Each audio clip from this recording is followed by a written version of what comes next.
সংসারে সুখ আনতে হলে করণীয় কী কী?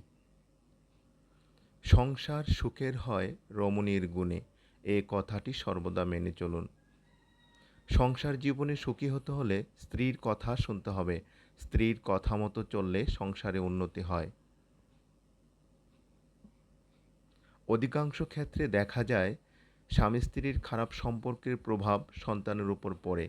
তাই সন্তানের জন্য প্রয়োজন স্বামী স্ত্রীর ভালো সম্পর্কের। অধিকাংশ স্বামী অল্প বয়সে বৃদ্ধ হয়ে যায় মানসিক চাপ থেকে। তাই মানসিক চাপমুক্ত রাখতে স্ত্রীর কথা শুনুন। গৃহে শান্তি নির্ভর করে অনেকটা স্ত্রীর উপর।